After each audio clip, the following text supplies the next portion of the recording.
Semana do Trabalhador, o Via Legal programou uma edição diferente. Vamos mostrar por que a relação entre patrão e empregado é motivo de tantas ações na Justiça. Você vai ver casos extremos de desrespeito profissional. As consequências legais para empresas que ignoram medidas de segurança e contribuem para acidentes e mortes. Tem ainda exemplos de superação de ex-presidiários que venceram o preconceito e recuperaram a dignidade com muito trabalho. Também vamos falar de aposentadoria. Nem sempre essa palavra significa descanso. O Via Legal começa agora.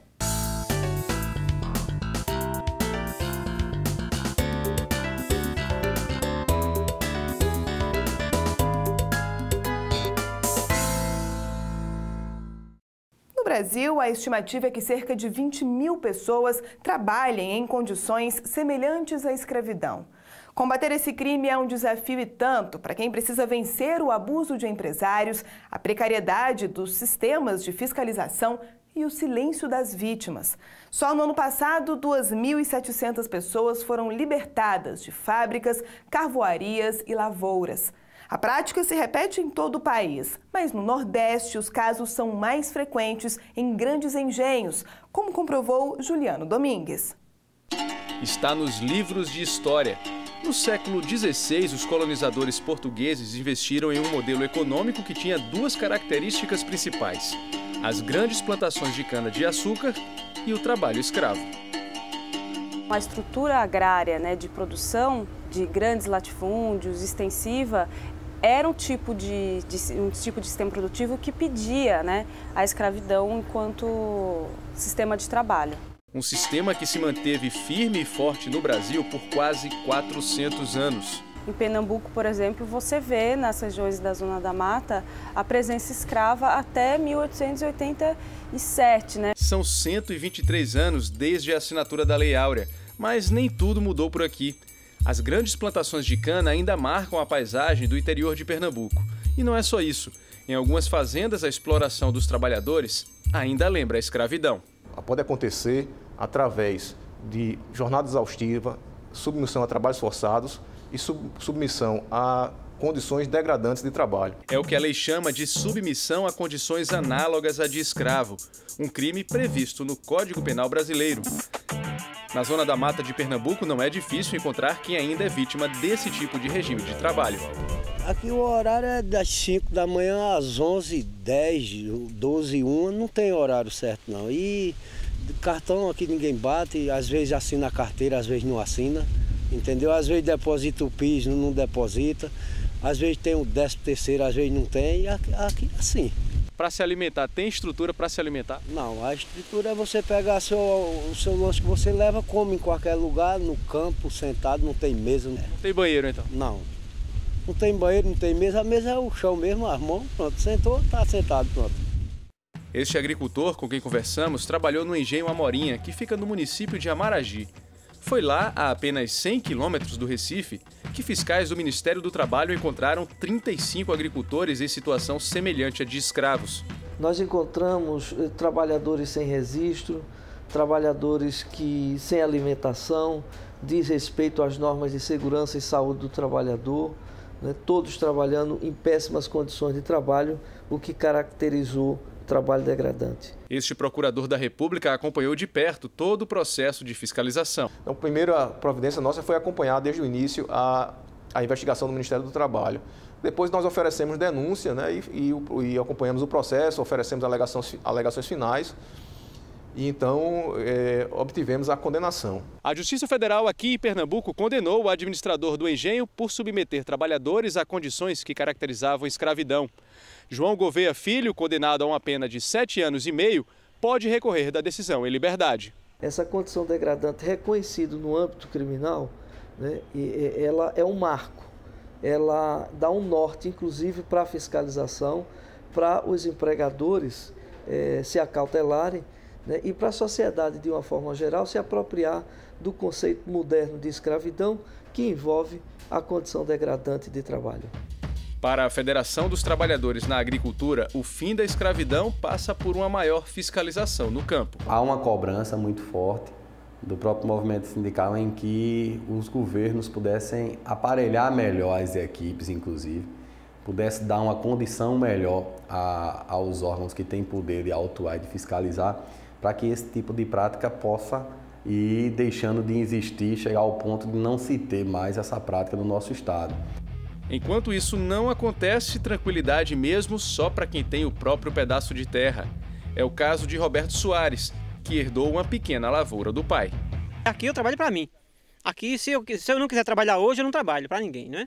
Se eu for trabalhar no engenho, cortar cana, eu tenho que ir todos os dias, pegar cedinho de 5 horas, largar de 1 hora, 2 horas da tarde, e às vezes o salário é menos do que isso aqui ainda. Isso tudo é uma herança cultural da escravidão, né? De você estar percebendo o trabalhador não como um trabalhador munido de direitos, mas sim como um escravo, né?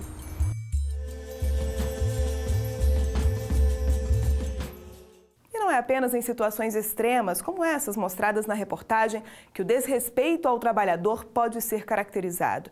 Na maioria das vezes, ele aparece em detalhes, como a falta de equipamentos de segurança e até de manutenção de um aparelho.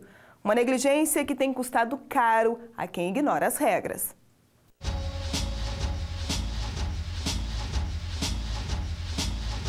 O mesmo movimento milhares de vezes, todos os dias. Foi uma máquina como esta que mudou a vida de Denise. Em 2006, ela trabalhava como prensista nesta empresa quando o pior aconteceu. Um erro na programação do equipamento deixou a funcionária sem a mão direita. Você não espera uma coisa assim para você, então é uma coisa difícil de você lidar. Até hoje é meio difícil de lidar com a situação, mas eu recebo ajuda de muito.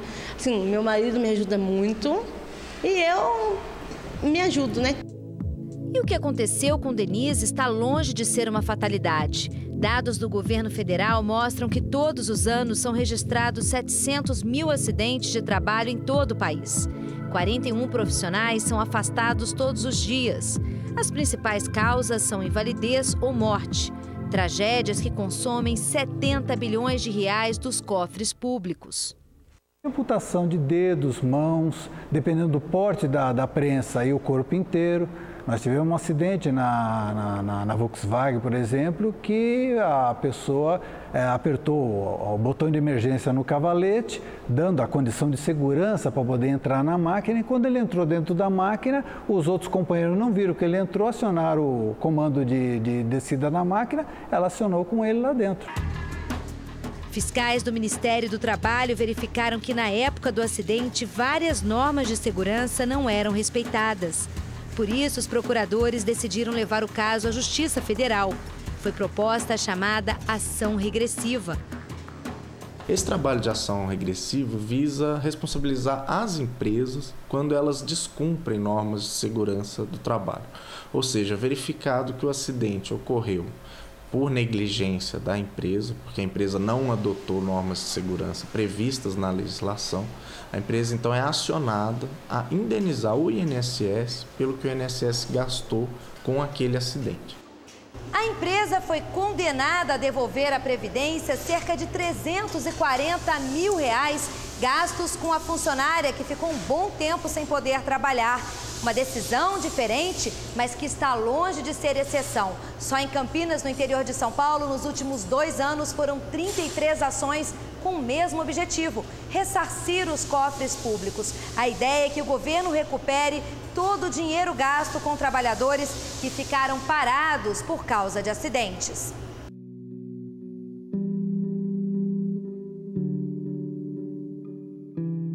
Foi também em busca de ressarcimento que o INSS propôs uma ação contra os responsáveis pela prestação de serviços nesse porto na capital gaúcha. Uma história que começou há quase 15 anos, quando Dona Angelita perdeu o marido num acidente de trabalho. José Lindomar, que era estivador, tentava consertar o guindaste quando foi arremessado. Ele morreu na hora. Já fazia horas já que a coisa estava dando problema. Ela parava, ela começava, daqui a pouco ela trancava. Daí tinha que ir lá até dar uma batida na máquina essa mesmo, para ver se ela voltava a funcionar. Depois do acidente, a dona de casa e o filho passaram a receber pensão por morte. Uma conta que a Previdência não quer continuar pagando. Além de obrigar os responsáveis pelo acidente a assumir a conta, o INSS defende as ações regressivas como forma de educar os empresários. Na realidade, assim, o objetivo é conscientizar o empregador de que ele tem que adotar esses procedimentos, enfim, cumprir essas normas protetivas da segurança e saúde do trabalhador.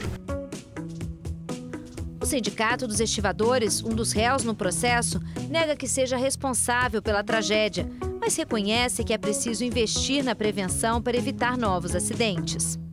Eu acho que é uma questão que nós temos que trabalhar, que é a prevenção. E o sindicato cada vez mais está interessado nessa prevenção, para que não ocorra mais.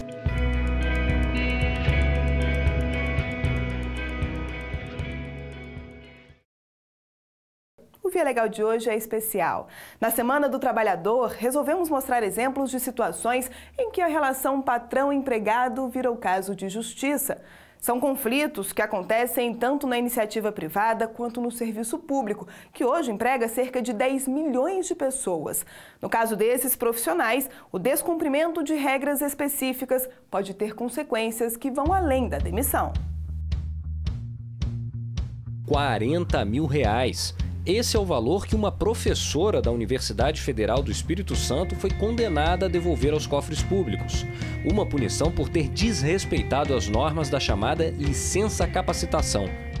Ela assinou um documento se comprometendo a, quando retornasse, ficar trabalhando na universidade pelo mesmo período em que ela ficou afastada.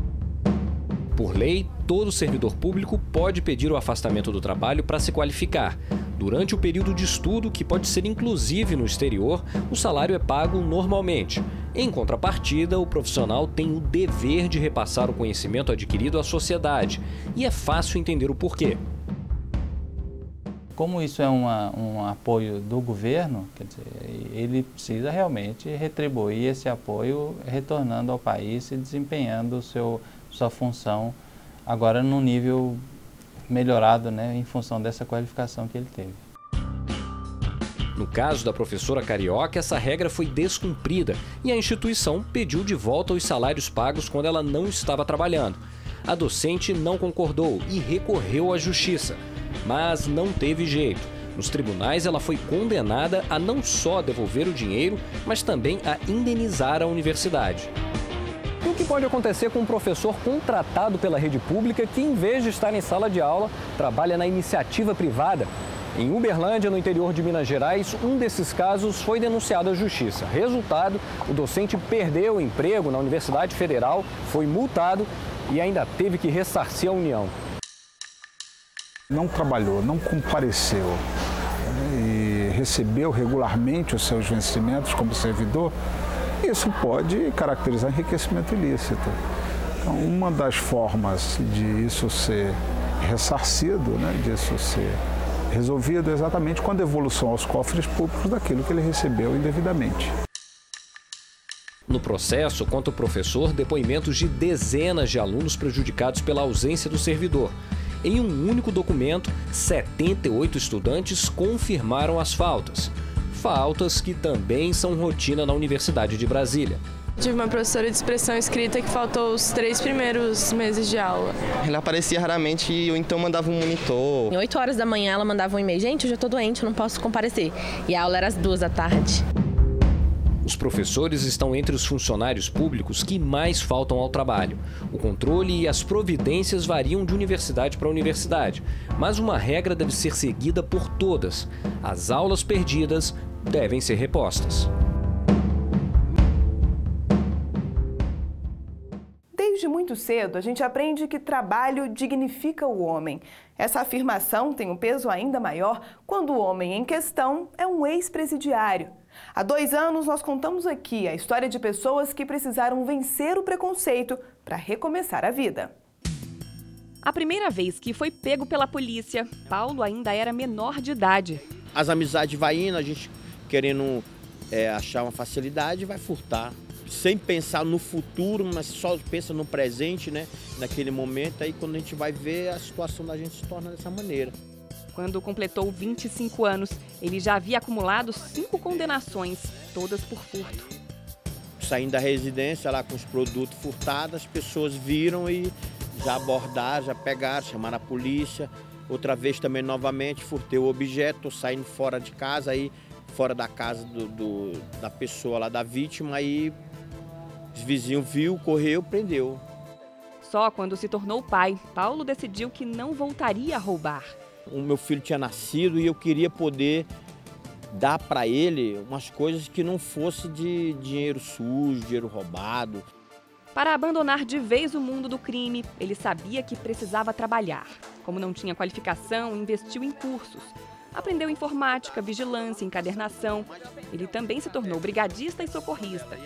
Paulo até conseguiu alguns trabalhos temporários, mas diz que está quase perdendo a esperança de ter a carteira assinada. Pelo menos um desses cursos já poderia ter dado retorno. Chances de trabalhar como vigilante não faltaram. O problema é que, apesar de Paulo ter formação técnica na área, a Polícia Federal se nega a expedir o certificado exigido pelas empresas. A alegação é que ele tem antecedentes criminais. O resultado é esse aqui. É vendendo mel e lixas de unha nesse semáforo que Paulo sustenta a mulher e 5 filhos.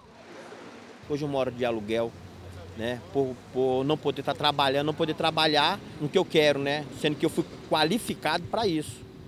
Aí fica difícil. Aí o próprio sistema nos joga ali. Se a pessoa não tiver uma consciência realmente que quer ter uma mudança de vida, ele acaba voltando até para o crime. A Polícia Federal não liberou o diploma com base na lei que regulamenta o exercício profissional. Além do curso de formação, a norma exige que o vigilante não tenha antecedentes criminais registrados. E Paulo não deveria ter. 2 anos depois de sair da cadeia, ele teve direito à reabilitação criminal, um recurso jurídico que permite ao ex-condenado com bom comportamento voltar a ter ficha limpa. Mas por uma falha, isso ainda não aconteceu. A Polícia Federal investigou e viu que, erroneamente, ainda constam registros em desfavor dele na internet. 2 processos criminais, os 2 que o reabilitaram, não deve constar, porque uma das consequências da reabilitação criminal é o sigilo. Para se livrar dos vestígios do passado, o jeito foi recorrer à justiça. Ele comprovou judicialmente de que ele é uma pessoa reabilitada. Então, ele não pode pagar eternamente, né, as duras consequências do ato dele lá atrás. O juiz determinou que a Polícia Federal providenciasse imediatamente o certificado que o qualifica como vigilante. Se trata de uma pessoa sã, de uma pessoa que se submeteu a um curso, obteve um certificado, como incentivar a reincidência criminal, retirando a oportunidade de trabalho dessa pessoa? Mas basta ir às ruas para descobrir o quanto o assunto ainda é polêmico. Não quer dizer porque pagou a pena que o passado dele não existe mais. Eu acho que seria injusto com a sociedade não saber o histórico desse indivíduo. Entende-se que ele já cumpriu tudo que a lei determinou. E se a lei assim o determinou, ele já pagou, está pago. Quem nunca errou que atire a primeira pedra. Nem mesmo entre advogados há consenso sobre a necessidade do candidato provar que não tem antecedentes criminais.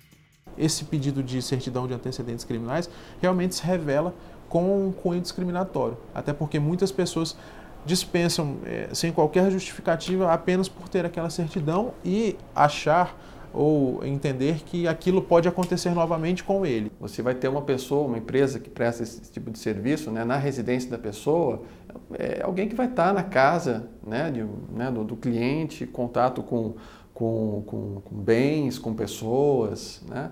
Então há essa necessidade. Mas ao contrário do que muita gente imagina, as portas nem sempre estão fechadas para quem pagou por um crime. Orlando já deu emprego a mais de 15 ex-detentos. Ele conta que depois de ser roubado algumas vezes e ter problemas com funcionários que usavam drogas, aprendeu a selecionar quem contrata. A gente acaba fazendo uma leitura mais exata, né? Por exemplo, a gente não contrata alguém que tenha o perfil de drogado, de comprometido com álcool. Se isso é visível, a gente não contrata. Condenado por latrocínio, roubo seguido de morte, Carlos passou 10 anos na cadeia. Hoje é um dos funcionários mais antigos de Orlando e também um dos poucos que tem a chave da loja. Depois dessa oportunidade que eu tive, consegui comprar minha casa, estou mais ou menos estabilizado, minha esposa, estou com 3 filhos, hoje pastorei uma igreja. O empresário também é vice-presidente de uma ONG que apoia ex-detentos. Ele não tem dúvidas que é um erro acreditar que quem já cometeu um crime não merece mais confiança. O senso comum diz que tem que morrer, tem que matar. Então está no senso comum, desconhece que cada caso é um caso. Então eu não consigo imaginar que tenha pessoas dentro do sistema que não mereça oportunidade. A Justiça, Paulo, já provou que merece. Agora o vendedor conta os dias para receber o certificado de vigilante e provar que, apesar do passado, é sim alguém que merece confiança. Procuro fazer tudo que for para poder ganhar o meu dinheiro honestamente. O que eu quero é simplesmente poder dar talvez umas condições para minha filha vestir bem, se alimentar bem.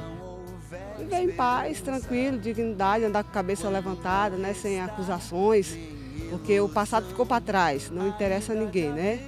Então, marchar, andar para frente. Cada um de nós algo de uma criança, enquanto houver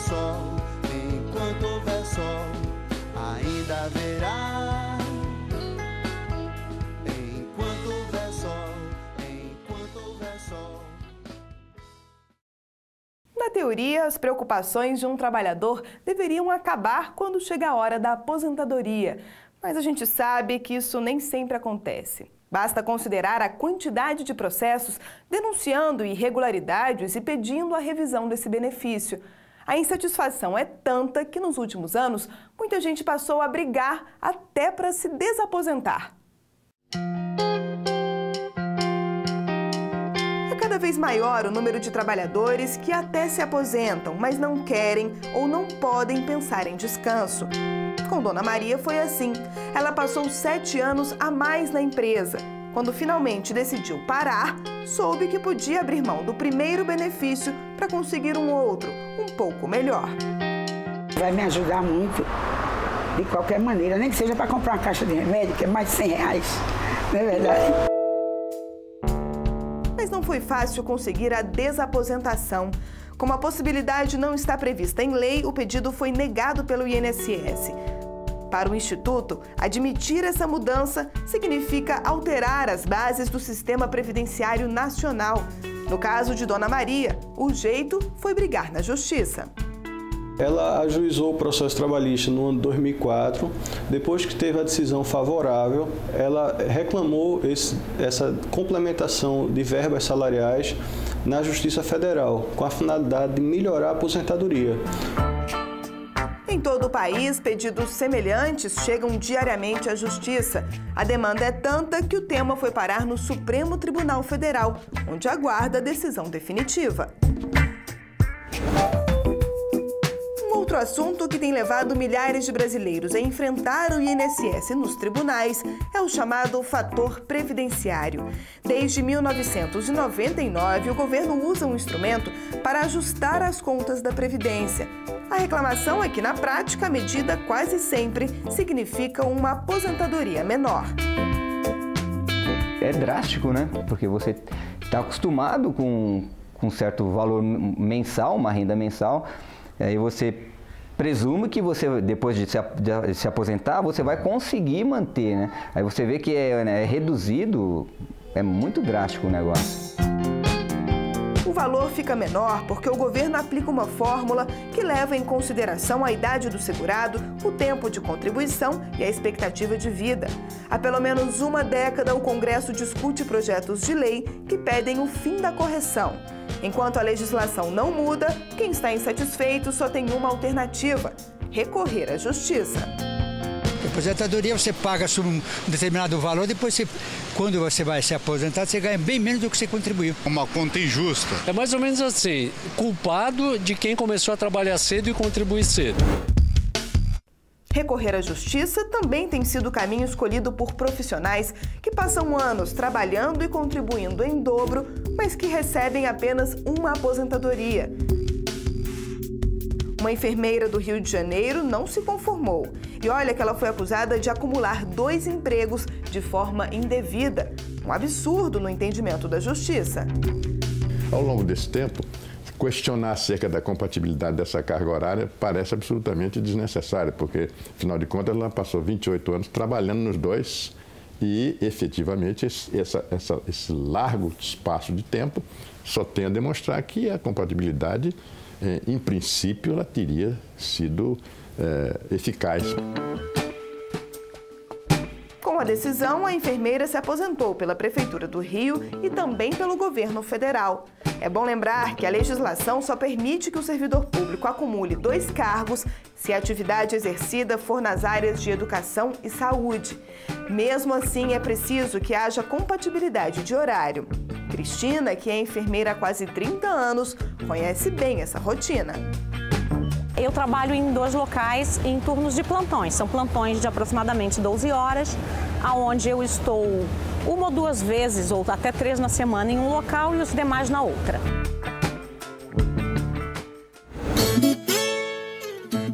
Em média, o INSS concede todos os anos 370 mil aposentadorias a quem vive no campo. Por lei, esses brasileiros são segurados especiais, que recebem um salário mínimo, mesmo sem ter contribuído. Para a Previdência, a lista de beneficiados inclui os sem terra, que trabalham em áreas invadidas. Quem vive em acampamento também é trabalhador. A única diferença é que quem é assentado tem um pedaço de terra próprio para plantar. E o acampado ele não tem, mas mesmo assim ele planta. Mas nem todo mundo pensa assim.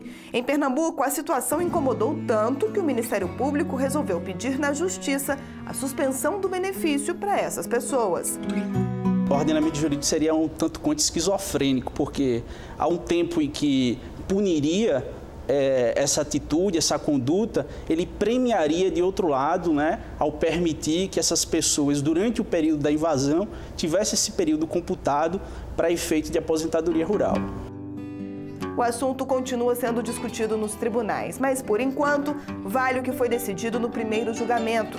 A condição de trabalhador rural só pode ser aplicada a famílias que já foram assentadas pelo governo.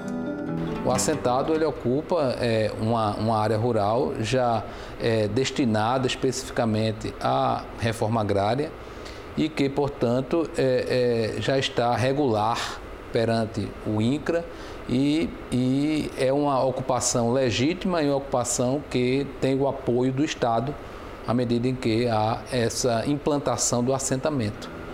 E o acampado, na verdade, é uma ocupação ilegal e que, por isso, entendemos que não deveria ser possível contar esse tempo de serviço. A gente termina o programa de hoje com uma homenagem a quem todos os dias sai de casa com a missão de construir, de ensinar, de tratar ou até de deixar o mundo um pouco mais divertido. A gente volta na semana que vem. Até lá!